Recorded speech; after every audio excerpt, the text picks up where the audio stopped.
Oh, come on.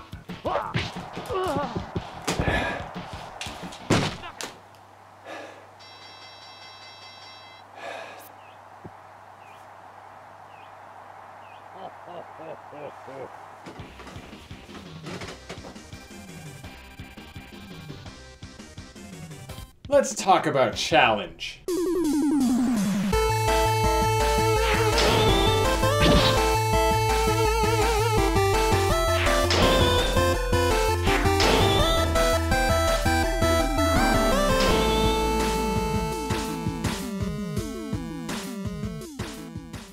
What's up, challengers? I'm Kevin BlazikenMan Johnston, and let's get critical. We're going to be talking about the science of challenge in video games. No matter what kind of gamer you are, I am sure you've gotten frustrated at a game for one reason or another. It could have been a tough boss, a tough level, or just a confusing section within the game. Video games just have this way of making our blood boil. And I guess that's sort of the fun of them, isn't it? Challenge is the most important aspect of a game's intrinsic entertainment value, and through proper execution can make a game more valuable to its audience. An average gamer would know of the terms hard mode or new game plus, but to make a game's difficulty engrossing the players involves the understanding of mastery learning, the different types of challenge, and how to implement the challenge to make it feel natural. This brings me to the question of the episode. What is the right level of challenge? Frankly, it's a tough question. There's no way that everyone can be on the same skill level, so how can game developers properly apply challenge so that everyone can enjoy the game? The dictionary describes challenge as the difficulty involved in a job or undertaking that stimulates the one engaged in it. In simpler terms, challenge is the exciting part of the action in question. When it comes to video games, they have to be fun or otherwise engrossing. Why else would you play them? The game that has me thinking about this topic is Punch-Out! Did the music give it away? I personally went with Super Punch-Out just because I had enough points to get it on Club Nintendo. Yeah, honestly, no bias. The combat in the game is very smooth, and whenever I got stuck on a boxer, I just couldn't give up until I beat him. I've heard of this phenomena referred to as the just one more try mentality. And I'm not trying to say that Punch-Out is the best example of challenge, but I would say that it is the best for explaining the concept of it. The minor league circuit is obviously very easy. Gabby J is essentially beaten by button mashing, but once you fight Bear Hugger, you just can't throw punches wildly. You have to aim for his face, and this teaches you that aim is important. From then on, every boxer teaches you some sort of new skill. Piston Hurricane teaches you how to block, Dragon Chan shows you how to counterattack effectively, and Aaron Ryan teaches you how to use your super punches properly. From there, you would take all the skills you acquired and have to use them in combination to defeat the harder boxers like Super Macho Man and the Bruiser Brothers. Although I haven't gotten up to Rick or Nick Bruiser yet, Super Macho Man was definitely a tough opponent. You have to find your openings, his attacks are truly punishing, and I knew that all of my losses were my own fault. The game wasn't unfair, I just needed to dissect my own opponent. This then leads to that triumphant moment where you play to the best of your abilities and use all the tools in your arsenal to give him the knockdown that he truly deserved. Yes! I did it!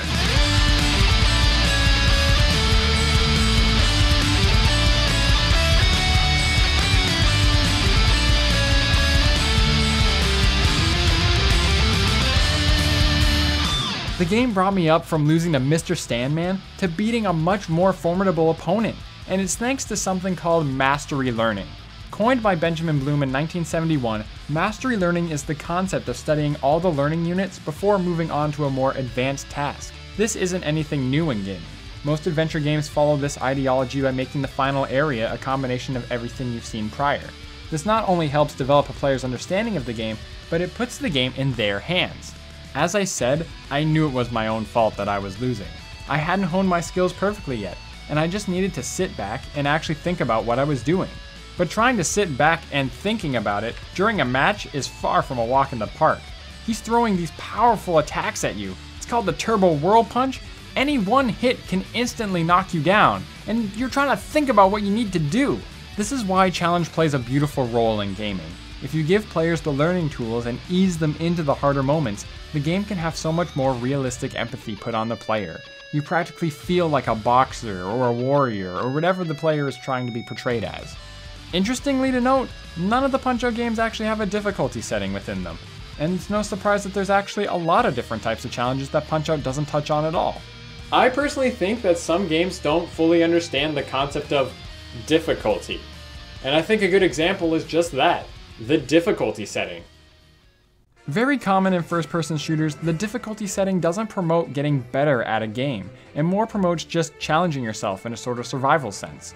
There are either more enemies with or without more health or damage, and sometimes you have new parameters such as fewer lives. Frankly, that's not in the essence of challenging yourself as a player. You're not teaching yourself anything new, you're more or less just making what you're doing more tedious. I won't deny that it is indeed harder to complete, but again, it just feels like endurance, rather than skill. When it comes to fighting games, changing the difficulty actually has a sort of different effect. It's almost the opposite. Setting the game to lower difficulties waters down the opponent's AI and makes the game easier for players. You know, I can't even imagine what it would be like to code the AI of these settings, just because you're essentially making the game have more openings to get hit and ultimately play less cautiously. And this could turn into a whole video about how competitive games work, but anyways, the point of the difficulty setting is that it gives players the option to play how they want. It can add an increased level of challenge to a recently beaten game. But I personally think that if you're gonna have a difficulty setting, there should be a normal mode that you have to complete first. In Pokemon Black 2, you can unlock a challenge mode for beating the game. It's actually really useful. Sometimes you want to play the game with just higher leveled Pokemon, just to test yourself. It's pretty cool, it's useful, but you have to beat the game first. But on White 2, you unlock an easy mode? Like, what? You've already beaten the game. Why would you make it easier for yourself when you could beat it when it was, whatever. A difficulty setting is an imposed challenge to the game. Players have the choice to make the game harder for themselves, but only if they want that level of challenge. What if they've already beaten the game on the hardest difficulty? Maybe they could impose their own challenge. All this talk of challenge can be almost surely disproven by the entire speedrunning community. They're not just good at these games, they've perfected them. They've developed muscle memory for how to complete the game, and it's intense to watch. Zallard1 beat Super Punch-Out blindfolded and faster than I ever could beat it.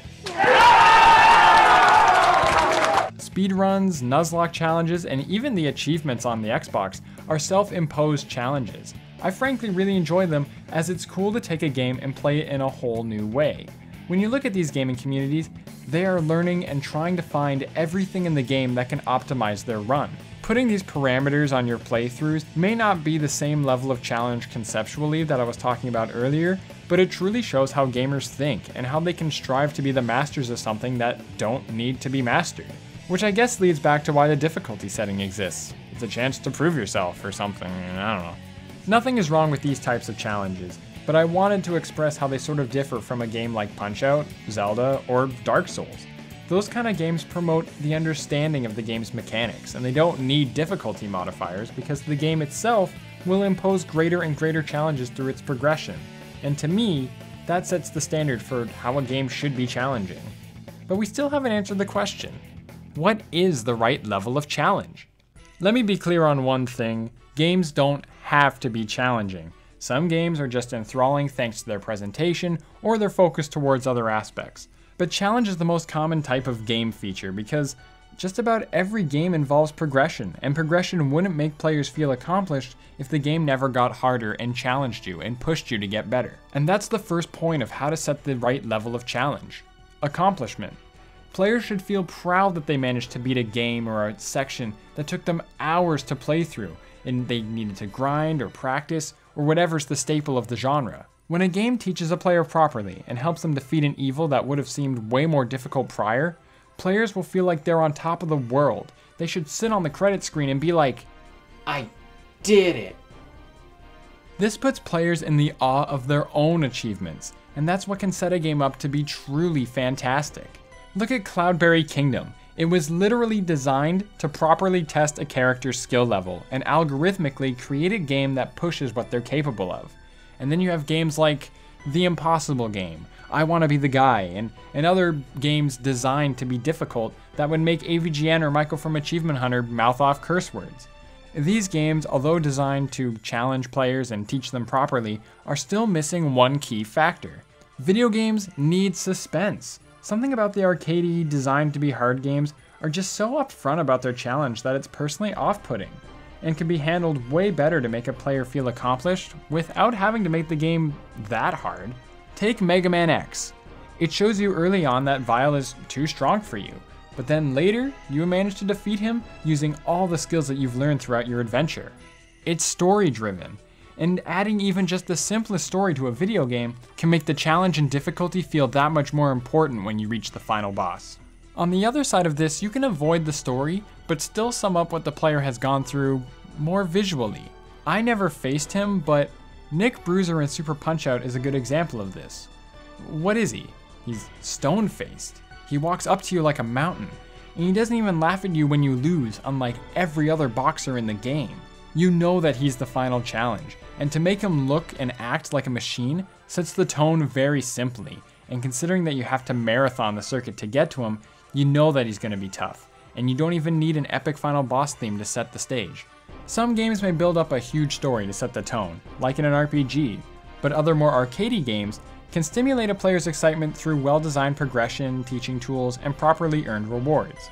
This all ties into what can make the perfect level of challenge, but in reality, there is no perfect level of challenge. A game doesn't need to set its bar in any particular place, but it does, however, need to convey its challenge properly to its players, not set itself up so hard that it will frustrate gamers too much. Through mastery learning, different imposable challenges, and the proper understanding of progression and theming, challenge can be applied in video games in so many different and unique ways. But what do you guys think? Are my thoughts on challenge justified or not? Let me know in the comments down below, and if you like this video, hit that like button. Helps me out. If you want to see more stuff, you can hit that subscribe button and see upcoming videos as I release them. It's cool. If you want, I'm not gonna make you do it. Now if you'll excuse me, I gotta go fight an old Asian man in Super Punch-Out. Cause you can't bring a bow staff. You can't bring a bow staff to a boxing ring. Ugh!